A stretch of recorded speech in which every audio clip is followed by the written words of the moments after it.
Hello and welcome to another episode of the EFL Preview Show. We're a little later than normal this week. My name's Gary Hutchinson and sadly I am the reason we're putting this out on Friday rather than Thursday. I'm also going to address the elephant in the room, or rather the cap on my head. Just before we were going to record, I noticed I've got really bad bed hair and didn't have time to do anything about it, hence the cap. Anyway, this week we've got some cracking matches to preview for you. But before we do, please remember to like the video and subscribe to the channel. Let's get those algorithms working in our favour for a change and make sure that we're reaching the EFL audience that the show is intended for. This week, joining me as ever is my partner in EFL crime, the man who knows the divisions inside and out, Kyle Keneally. But he's coming to you live from Tenerife. How are we doing, Kyle? I'm doing really, really well, thank you. Obviously, being on holiday is nice and lovely. I think I'm perhaps the first person, though, ever to say they are jealous of you being in Mansfield on Tuesday night, given that Lincoln won 3-0. Perhaps not the first person ever to say that they're jealous of someone being in Mansfield, but probably from Tenerife. But yeah, it's been really nice around here. I would perhaps be outside, but I think we're about 12 minutes from the airport, so every 20 minutes you get a plane going over. So you would not be able to hear me. So that's why I'm tucked up inside, despite it being 20 degrees outside. Well, I'm tucked inside because it's about, I think it's 12 or 13 degrees outside, but the wind is so bad and the rain is driving into the window. So you've got all of that to look forward to when you come home. So will you be making Sincilbank tomorrow, Lincoln and Burton Albion? I will indeed. We land at, I think it's 12 early tomorrow morning, but it's only East Midlands Airport, so it's a nice 1 hour, 15-minute drive, I think, back, and I'll be well rested ahead of Burton tomorrow, as you say. Yep. Wonderful. Well, one person this week who's had a ride back to familiar territory is Neil Harris. Smooth segue there. So Neil Harris, Gary Monk, obviously sacked at Cambridge United, could have been given the sack after the Lincoln game had they not got a fortunate 1-1 draw. But he was sacked the week after. And then they appoint, I mean, it's almost like they've just looked through their address book and picked the last two names, isn't it? Let's have Neil Harris as manager. Mark Bonner, he knows Cambridge. Let's bring him back as well. What was your thought on this, Kyle, when you first saw the news? Well, as you say, if you're going to go for someone experienced, you might as well go for the last two people that have held the managerial role there. It makes perfect sense in a way. I do think it's a really smart appointment. Neil Harris had obviously done really well at Millwall. He kept them up. I think he averaged 2 points a game during the last part of last season. He'd started the season well. We had them close to playoff contention. They've slipped off a little bit. And then, to the surprise of a lot of people, he left in December, and he's obviously been out of work since. So it's a really good appointment. They've got a really tough job on their hands at the moment. Cambridge are the only side, I think I mentioned last week, who haven't as such had the revival of the other few teams in the relegation zone. They are fairly cut adrift at the moment. So I think this is more planning for potentially next season, and a team that are more than likely, as the weeks go by, going to be in League Two. But I think it's a really good appointment. As you say, Neil Harris obviously knows Cambridge a little bit. He was only there for a couple of months. Mark Bonham more so. He was there between the years of 2002 and 2005. I think he left for Southend, I think it was in between. He returned in 2011, was in the coaching staff for about 9 years, and then was head coach in 2020. And he took 6 months until he managed his first game due to lockdown. But he got them out of League Two. I know obviously he's not the man in charge this time, but as director of football, he'll definitely give that experience needed. And he also caused a massive cup upset when they beat Newcastle in 2022. Yeah, I think it's interesting. I think Harris is a risky appointment at this stage, given that he left Millwall on the back of basically, I can't remember the exact thing he called fans morons or something along those lines. And it was almost felt like he'd bottled the Millwall job. So I'm not 100% sure. And given how he left last time as well, I'm not sure there'll be love lost between some of the more stoic supporters and Harris. So I think there is potential there for that to go wrong. It certainly has gone wrong a little further to the west of the UK at Swansea. Luke Williams, who was a highly rated manager when he went to Swansea, would look with a big future. They've managed to kill that off after a dismal outing against Stoke City. So he has now gone, leaving Swansea City looking for their new manager. First of all, Carl, what was your opinion of Williams leaving Swansea before we look at potential replacements? Well, I think it was no surprise. They've had a really, really poor start to the year. I think they're 8 losses from 10 across all competitions. Their only win was at Bristol City a couple of weeks ago. They'd shipped 4 at Portsmouth on New Year's Day, losing games like the South Wales derby against Cardiff. They'd lost 3-0 to Southampton in the FA Cup, which usually a game as a Championship side away at Premier League opposition, you'd kind of address as a free hit. But playing the Southampton side they were at the moment, who would obviously, I think they'd only picked up 1 league win all season at that point, was the more disappointing aspect of that.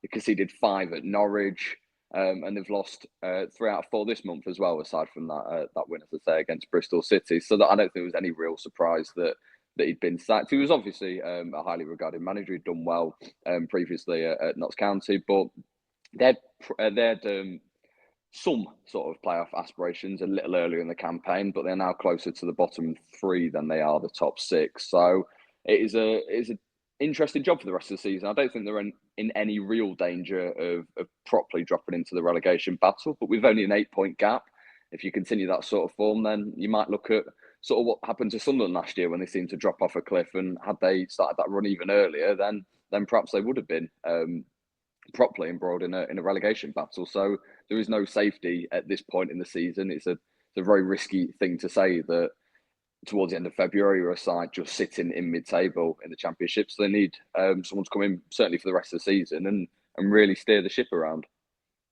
Now, Swansea City, that's a huge job. And as you said, they're not really in any danger of relegation. So this is a job that must appeal to a huge number of managers, because it doesn't feel like they're all that far away from being able just to mid-table consolidate and go again next season.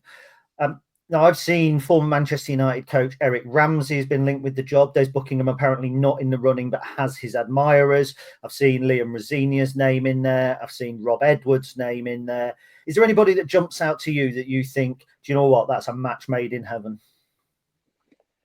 Well, I'd like the look of Liam Rosenior. I don't know if he jumped ship. Obviously, he's doing an excellent job in France at the moment, but that would certainly raise a lot of eyebrows, and that would be my bold pick.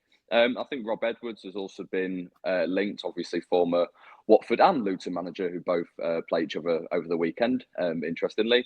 I think there was another one, Alan Tate as well, who's a Swansea legend, who's part of the coaching staff. I think he was Steve Cooper's number 2 at Leicester.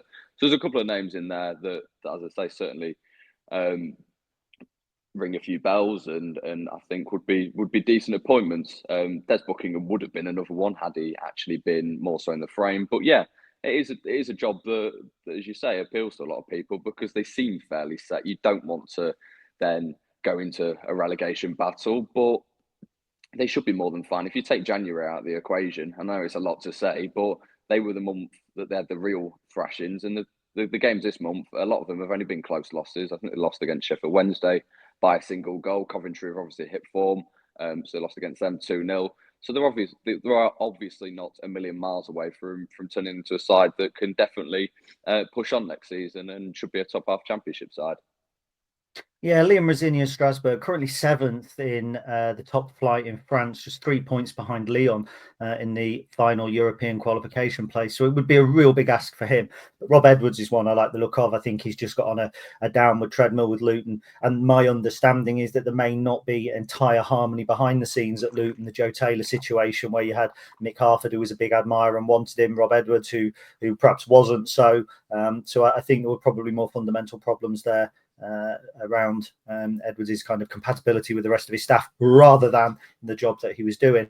Look, we're 9 minutes in, Carl. We've got 3 games to talk about, and one of them is an absolute humdinger. It's the biggest game of the weekend in the EFL for sure, and in reality, it's bigger than a lot of Premier League games. You know, when Bournemouth play Southampton, that's not a big game. But when Sheffield United play Leeds, 2nd versus 1st in the division, I mean, that is an absolutely huge game. Leeds with that massive win over Sunderland in midweek. Weren't really in it in the first half. Two late goals in the second half. Phenomenal for them. These 2 teams look like they are Premier League bound. However, the Blades have had to grind out some results lately, but there's now a 5-point gap between them and 3rd place Burnley. To start with them, how confident are you that Chris Wilder's side can put a statement result out on Monday evening in this Yorkshire derby? Well, first off, for starters, let's just have a look at the fact that Sheffield United are only off the top of the division, or at least would be level with Leeds, thanks to the fact they have a points deduction. Them 2 points taken off at the start of the season, they would be level on points. But perhaps the biggest difference between the two sides at the moment is the goal difference. Sheffield United plus 24, Leeds plus 48, which is just ridiculous. And it does point to the fact, as you say there, that Sheffield United have had to grind out some results whereas Leeds in recent weeks have really started hitting the goals in from all different places really at the moment. We've had a couple of 1-0 away wins. They beat Derby, a game that I was at, and Sheffield United didn't really need to get out of second or third gear that day. They used to the result. I think Luton made it a lot more difficult at the weekend, but again, it's a massive cliche, but it's always a sign of a good team. Sorry, that can grind out results when you're not necessarily playing well. I actually watched Sheffield United against Middlesbrough, and a lot of fans said that was one of their best performances of the season, and they did look really, really good that day.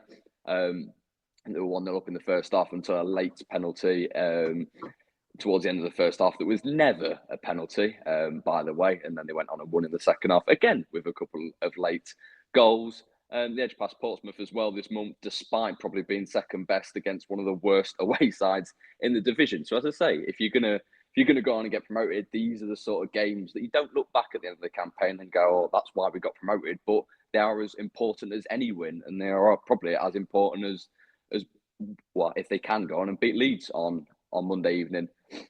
They've got an interesting set of games coming up over March. So you've got a trip to the capital to play QPR, obviously in really good form, or started a little bit to pick back up after their good start to the year. A couple of home games that you'd fancy them to win against Preston and Bristol City. The huge Steel City derby against Sheffield Wednesday.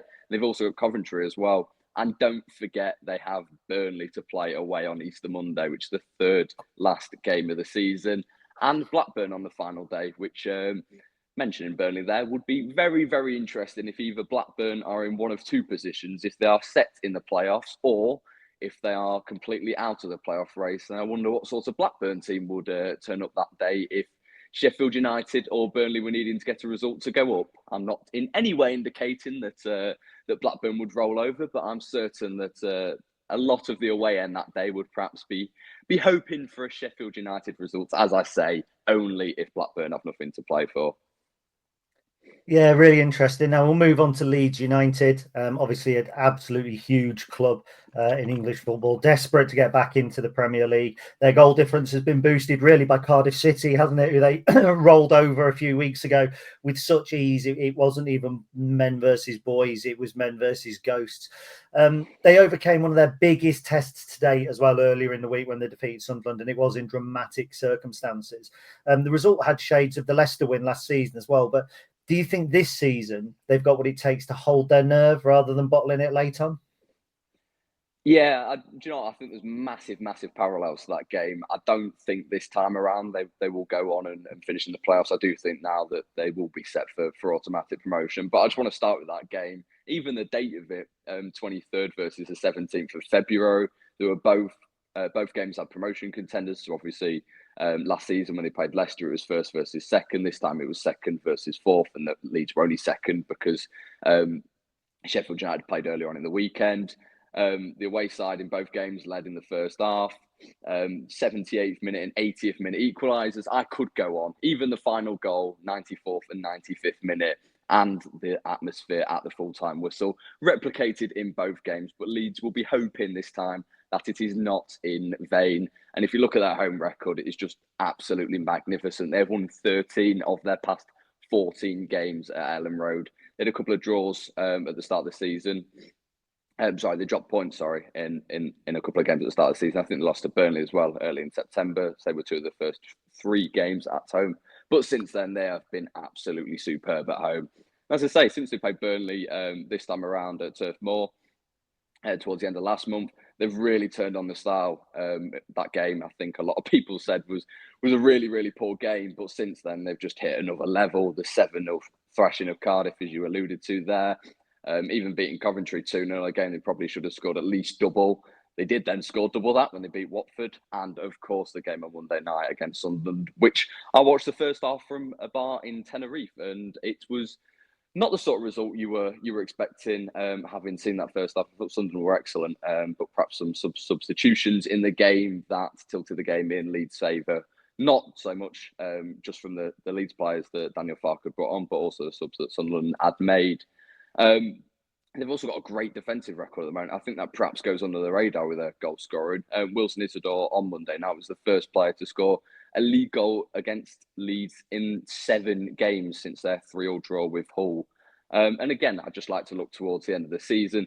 2 of the last 3 games are at home, and there is a potential for a huge game on the final day of the season. I don't think Leeds will be needing it. I think they'll perhaps be up by that point, but Plymouth are who they play away on the final day, which could be huge for the Pilgrims, depending on how their revival in form goes as well. I don't like talking about teams who are hosting champions-elect on the final day after last season's League One conclusion. Thank you, Kyle. Just before we wrap up on the Championship, very quickly, do you think these 2 will finish in their current places inside the top 2? Yeah, I certainly think so. I feel like after Monday night, had Sunderland held on even for a point, it could have given them a little bit of a boost, but I just think they're a little bit too far away now. I do think they're in a bit of an interesting position. Obviously, depending on how they do over the weekend and how Sheffield United Leeds ends up on Monday night, they could be well cut adrift of an automatic promotion place. And then you kind of point to the fact that they've got a long while, they've got 13 games to play, and they've got a 15-point gap inside the playoffs at the moment. So it's quite hard to motivate a side, particularly in this sort of season when they are so set in the playoffs, but they're probably too far away from automatic promotion. I'm not saying they will give up on their aspirations of that, but it is a real question to see how they'll respond from perhaps that disappointment. Also the disappointment of Monday night. Burnley are obviously, it's their scoring ability at the moment. We all know, we speak every week about their ability at the back and how good they are defensively, but I just think it's their attack that's currently holding them back. And it perhaps will be their downfall. And at current, I think it will be playoffs at best for them. Right, we'll dip into League One now, and another team that really should be having aspirations of going up to the Championship in Charlton Athletic. They're 7th in the division at the minute, just outside the top 6. Obviously, for those who are bad at maths, and they host Exeter City in 17th. Now, despite Exeter's FA Cup exploits, their league form has fallen off a cliff until their win against Cambridge United, who we've already spoken. How much has their January transfer window had an impact on this? Obviously, they lost Milinic Ali to Luton Town. Has that had an impact on them, Kyle, do you think? Yeah, well, he's only signed in the summer from Halifax, and he'd obviously scored 9 league goals. So you take that out of the equation of a side that don't score masses of goals anyway, and you're going to have a real negative impact. It was their defensive record, as I say, that was massive for them. And Tristan Kamara was obviously recalled. He is now at Luton, not at Luton, sorry, he's at Millwall. So that's obviously had a massive impact. And those two put together, you're obviously going to look at a side that are struggling and they did once have aspirations of playoffs. Obviously, that Nottingham Forest, I think I watched the penalties of it, but by all accounts, had given themselves a really good account of themselves during the game, and obviously done really well. I think a lot of Forest fans afterwards spoke of it was the fact that it was a Forest side, perhaps that people had alluded to over the years. It felt like a typical Forest performance of the past decade or so. But Exeter obviously played a massive part in the game.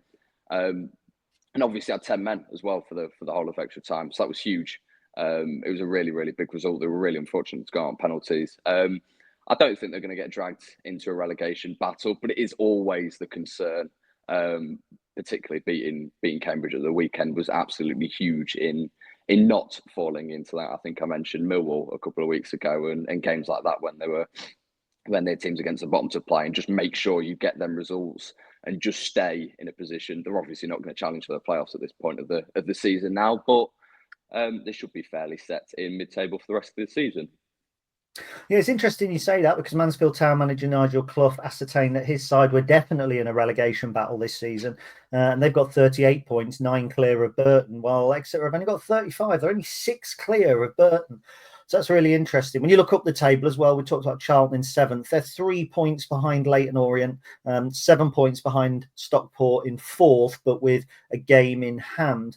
Their form has been quite the opposite. They've enjoyed a real resurgence until Birmingham ended that run at the weekend. Can the Addicts respond and get a playoff place, do you think? Well, obviously, I just spoke about then.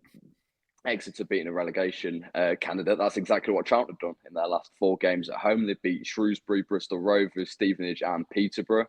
At least 3 of those, obviously, are teams that are threatened with relegation this season.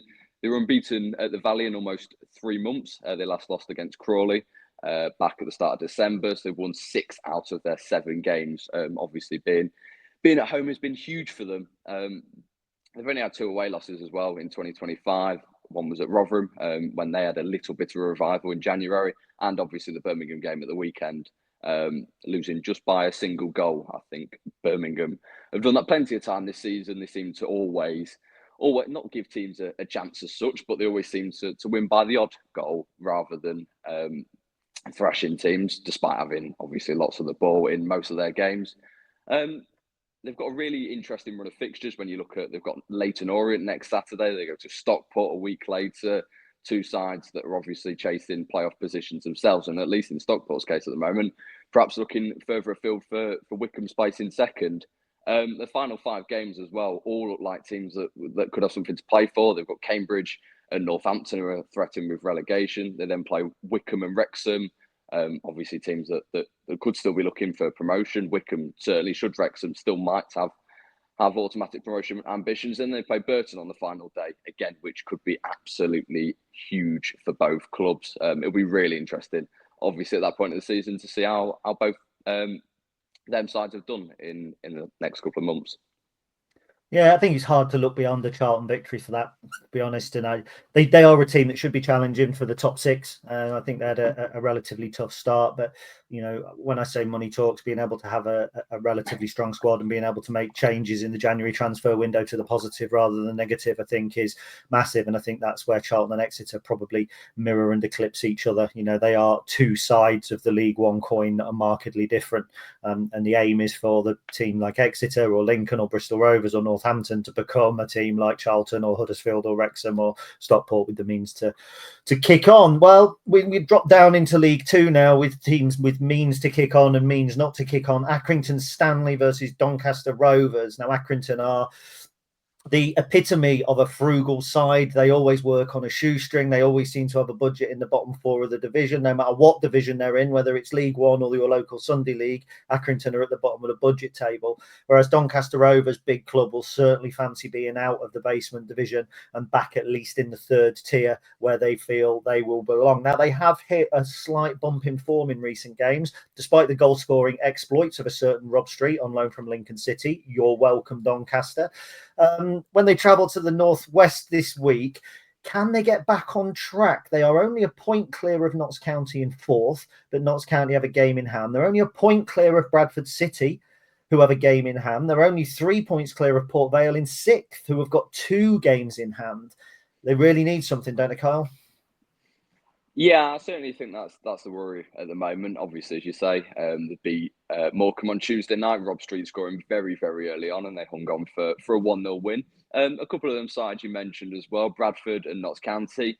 They are the 2 final games that Doncaster play. It's Bradford at home on the penultimate weekend of the season, and then Notts County away, which I would massively expect to be a sellout all round at Meadow Lane for that final game of the season. Yeah, just picking up on Doncaster's form at the moment. So they had the defeat against Grimsby. Rob Street also scored in that game, relatively late on. I think it was in the 85th minute when they were 2-0 down by that point. They were thrashed by Chesterfield in a game that was a bit of a surprise.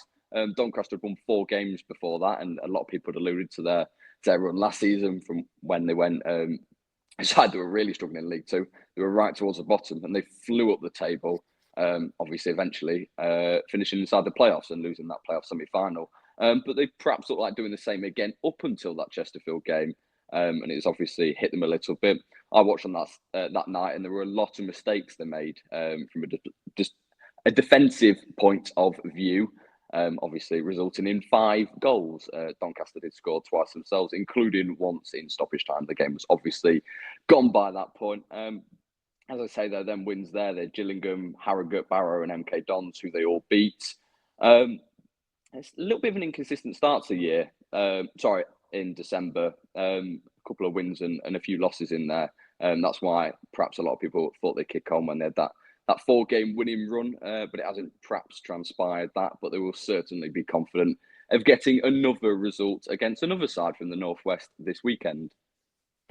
Yeah, and talking about another side from the Northwest, Accrington are in dire straits. So they are 21st. There are only 3 teams below them, and 2 of those will be dropping into the National League. They're on 30 points. That is 4 points clear of Morecambe, and they have 2 games in hand. And looking above them, they're 3 points behind 20th placed Harrogate with a game in hand. But beyond that, it's looking fairly bleak. Gillingham on the same number of games in 19th have a 4-point gap, and they have a game in hand of Barrow in 18th, but there's a 7-point gap.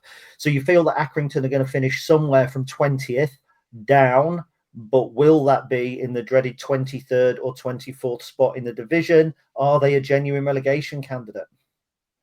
Yeah, they certainly have to be considered one now. And it looked like that was so far away from the question after their start to the new year. They had 2 consecutive wins to begin 2025. They beat Crewe away as well in mid-January, which made it 3 wins in 4. And this sort of question would have been unthinkable at that point. They've lost 3 out of 5 since then. It's their away games that have been a real trouble at the moment. Port Vale, Morecambe and Bradford, all sides they have lost against. Obviously Morecambe being the biggest one in there, losing to a side that are below you in the table is absolutely not the kind of result you want to be when you are just above that dreaded dotted line. And a couple of 0-0 draws as well against Cheltenham and AFC Wimbledon. Wimbledon have had a fantastic defensive record. I think they've kept a clean sheet in every game in February. So that's not the worst result. But obviously when you couple it with losing to Morecambe, then it makes it a lot worse. And their form, obviously, you can't look past at the moment. And that is why they are in the position they are. There are 3 home games without a goal since they scored 3 against Grimsby on New Year's Day. It's more, though, Tuesday night. Next Tuesday, they play Tranmere, which is a massive game. 21st versus 22nd. 2 points separating them at the moment. They've got Harrogate as well just after that. As you say, they're in 20th, their opening game in March. They've also got Tranmere to play again and Carlisle in their final 5 games of the season.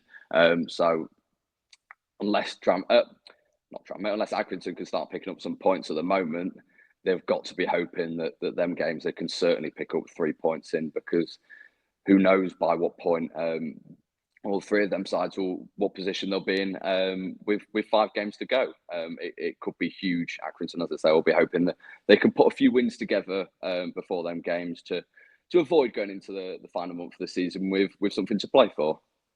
Quite bittersweet as well, isn't it? That Gillingham have got John Coleman in charge of somebody who's looking to put Accrington further down the table, not specifically, but obviously, but fighting relegation. And that takes me all the way back, ladies and gentlemen, into my youth, into 1987, when Lincoln City had experienced success under Colin Murphy, then left the club, rocked up at Stockport, and right at the bottom of League 2, it was Division 4 back then, Lincoln City and Stockport were battling away. And on the final day of the season, Colin Murphy kept Stockport up, and Lincoln City became the first team to drop out of the Football League. Football continually throws up these odd little quirks. Speaking of odd little quirks, let me thank Kyle Keneally for his efforts today. My apologies for that, Kyle. Not the smoothest segue ever. I'm the one here wearing a cap, having to drink medicinal tea halfway through the show. So my apologies to viewers for that as well. No, seriously, thank you, Kyle. I hope you have a safe flight back. I will catch up with you again next week. Ladies, gentlemen, boys and girls, thank you very much for watching the Real EFL Preview Show. As always, if you like the video, please click that like button. And if you want to see more great content like this, make sure you hit subscribe.